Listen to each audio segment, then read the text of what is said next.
Hey everyone. तो आज मैं डिस्कस करने वाला हूँ एक पॉइंट जो कि ये है। कल एक हमारी साइट से हमारी कंपनी में एक रिक्वायरमेंट अर्जेंट रिक्वायरमेंट आया, जो कि ये था कि हमें डेटा देना था। ठीक है, हिस्टोरिकल डेटा देना था, यानी कि 90 डेज के पहले। तो हमारी कंपनी की जो भी पॉलिसी है उसके हिसाब से हम 60 डेज का डेटा रखते हैं, और बाकी सारे डेटा हिस्टोरिकल टेबल में स्टोर्ड थे। ओके, तो मेरा मोटिव क्या है कि कल मैंने क्या नया सीखा, क्या कर वो एक्चुअली काम अगर देखा जाए तो 20 मिनट का था। ठीक है, 20 मिनट, वो भी मैं ज़्यादा ही बता रहा हूँ। बट इसके लिए हम पिछले 2 दिन से लगे थे, 2 डेज, यानी कि हमने अगर 8 घंटे के हिसाब से देखा जाए 16 घंटे इसमें लगाए थे, क्योंकि हमें गाइड करने वाले जो भी थे और हमारा जो दिमाग था उसमें काम नहीं कर रहा था। पहले तो हमने क्या किया इन मतलब 2 दिनों में, और क्यों इतना टाइम लगा, क्योंकि चूंकि हमारे पास जो डेटा थे 1 CR प्लस थे, यानी 1 करोड़ से ज़्यादा थे।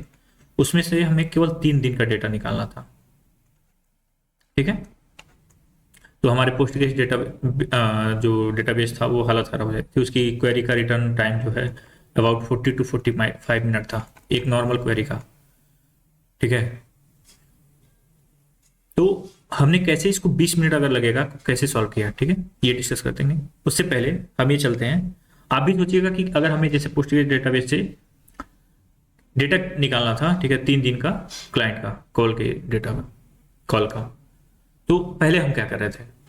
पहले हम ये सोच रहे थे कि हम उसका बैकअप लें, क्योंकि वहाँ वहाँ पे कोई GUI नहीं है, केवल डेटाबेस है और कंसोल के थ्रू हमें, यानी कि सर्वर पे ही लॉगिन करके कमांड लाइन के थ्रू डेटाबेस से मतलब डेटा निकालना था।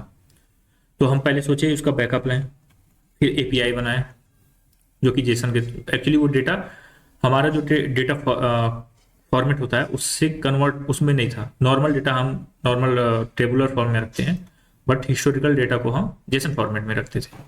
ठीक है, तो जेसन को कन्वर्ट करके हमें दिखाना था, निकाल एक्सट्रैक्ट करके केवल 3 दिन का जो डेटा हमें देना था वो देना था।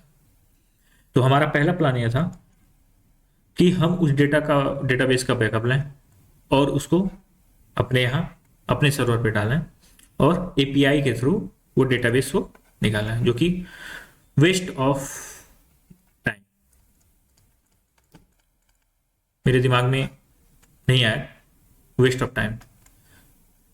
ठीक है, दूसरा चीज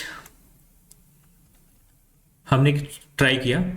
फिर देखो, जब हम इतना कर रहे थे ये तरीका कि API के थ्रू, फिर हम सोचे कि ऐसा नहीं कर सकते, हमारे मतलब कर सकते हैं बट टाइम लगेगा। हम क्यों ना उसी सर्वर पे डेटा को जेसन से कन्वर्ट करके, ठीक है, टेबुलर फॉर्म में कन्वर्ट करें, ताकि हमें वहीं दिख जाए। इसमें हम सक्सेस हुए, बट इसकी जो क्वेरी थी वो 1.5 घंटे के आसपास चली, वो भी रिटर्न नहीं कुछ कर रही थी। ठीक है, फिर लेट सपोज अगर ये आ भी जाती, आउटपुट आ जाता, फिर अगर हमें दोबारा सेम क्वेरी चलानी थी, फिर हम 1.5 घंटा वेट करते। फिर मैंने कल एक नई और चीज सीखी उसमें, वो क्या था कि हम आउटपुट को, जो भी आउटपुट था, एक CSV फाइल में वहीं पे मतलब सेव करा देंगे।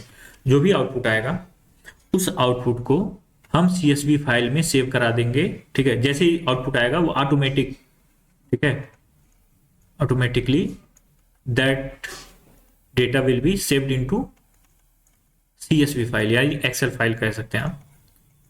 ठीक है, जो भी पाथ हम डिफाइन करेंगे।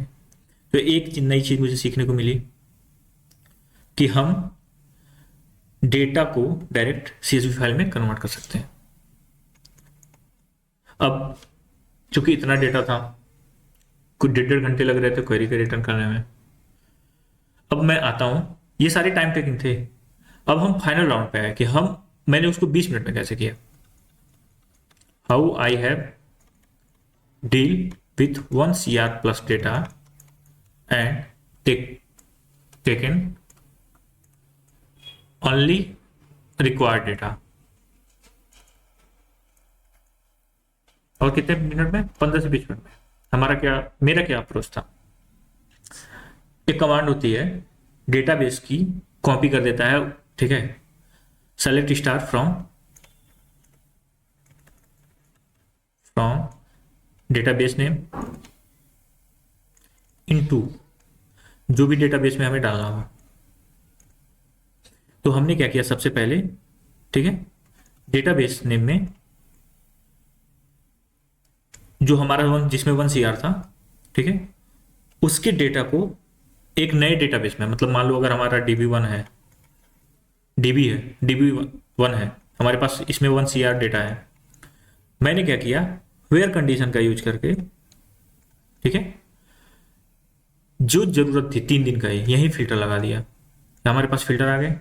तो हमें जो 3 दिन का ही डेटा था 1 CR से, हमने फिर उसमें 2 to 3 लाख में आ गए। अगर हम चाहते तो और भी फिल्टर कर देते पूरी रिक्वायरमेंट के हिसाब से। तो मेरा पहला अप्रोच ये रहा कि मैंने इस 1 CR डेटा को नया डेटाबेस बना के उसी में DB1 बैकअप या जो भी आप कर सकते हैं, DB2 कर सकते हैं, ठीक है। इसमें हमारे रिक्वायरमेंट के डेटा आ गए, ओनली रिक्वायर्ड डेटा। अब जो क्वेरी मेरी 1.5 घंटे लग रही थी, मतलब 1 घंटे 40 मिनट 45 मिनट, अब वो कितनी लगी, 2 मिनट भी नहीं लगी। और इस डेटाबेस में मैंने सेम क्वेरी चला दी, मतलब जो हम पहले चला रहे थे, ठीक, कन्वर्ट करने के किस में, CSV फाइल में या एक्सेल फाइल में। वो 3 या 4 मिनट में आपका CSV फाइल बना दिया और उसको हमने एक्सपोर्ट कर दिया।